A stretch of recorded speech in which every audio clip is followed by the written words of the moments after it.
Hi, I'm Dr. Bertice Berry, and I need to tell you a story. At the very beginning of the pandemic, before anyone announced that there was a PPE shortage, protection gear shortage, my family and I started making masks. We were making them for a hospital in Seattle because I had printed some of the fabric with their logo on it, and I thought it would be nice for them to have one. Well, that turned into a whole mask factory. And we were making masks morning, noon, and night. People from all over the country and sometimes outside of the country were contacting us and saying, please, can you get us some masks? We made them to the right specifications, meaning the standards that hospitals had set out. We used only quality fabric that I had already. We used quality elastic. We used, all the things that were required. And we noticed that people started doing things like, did you leave a pocket for a filter? And we're like, no, because you can't breathe through that. Will you use this different kind of thing around the sides? Because I want to adjust that.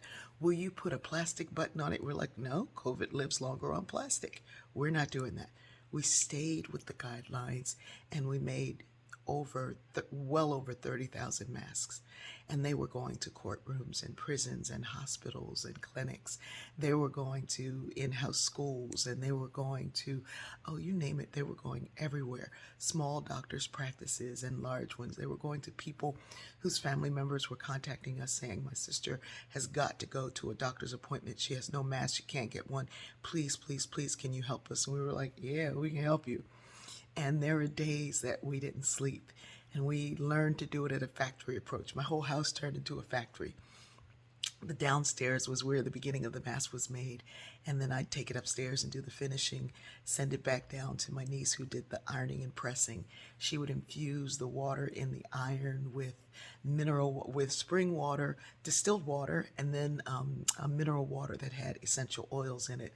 And she would put that in the iron and spray each one so that it had this wonderful, wonderful scent, but more importantly, a little bit of extra boost.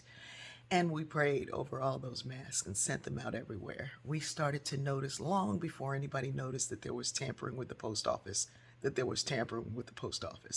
fact, we contacted officials and said, something's going on with the post office, because we knew people would call us crying saying, I know you sent it, but I still haven't got it. Or people would say, I got it, but it was slashed open and there's nothing inside. And we'd say, that's okay, we're going to send it again. And we'd send them again. We need 100 masks. We need 200 masks. We need 300 masks. And we would just send them again. And we learned so much in the process, not just about each other, but about working together and about seeing the needs. And so when we began to hear that people were rebelling against masks, we were like, well, they're rebelling against those masks that they put them filters in. We're using the filter for the air conditioner. I'm like, good luck breathing. And they were doing them outside of the standards that were required. And then, one ply and not the two quality fabric. So we continued to make them, and we just kept on making them, and they worked really well. And then we created one for anti-anxiety because, the girls understood what that felt like. And so we created that. We got a lovely picture of a woman who delivered her baby in one of our masks, and it was wonderful.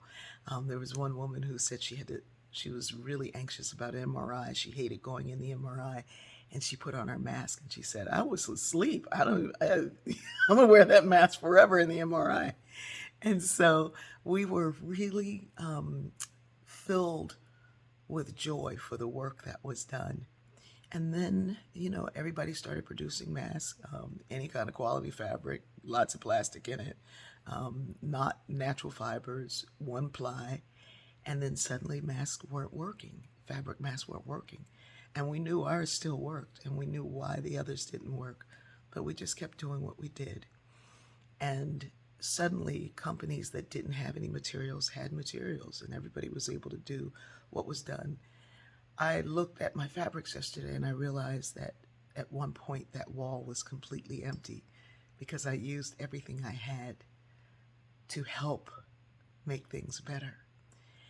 And we've gone through that time, and people are moving back out, and COVID is creeping back in, but it's easy to forget what you've done when you're constantly moving to the next thing.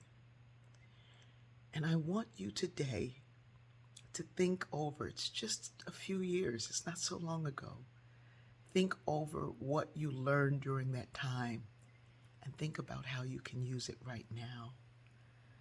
The world still needs you.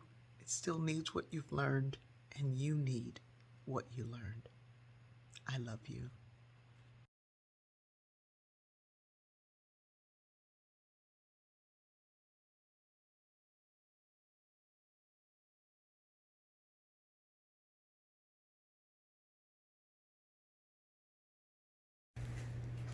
All right, everybody, it's getting about that time. You want to go ahead and finish the task you're working on. Start closing down your station. Packaging, go ahead and organize the station over there. Make sure your scissors where they're supposed to be. Make sure the arms are off here right now. Production, you want to go ahead and finish up what you're working on. I know you put in for that overtime, so you can get a couple more done, and then we're going to go ahead and shut it down for the day, all right? Yes, ma'am. Fabulous work I've done here today, ladies. Fabulous work. All right now. All right, thank you so much.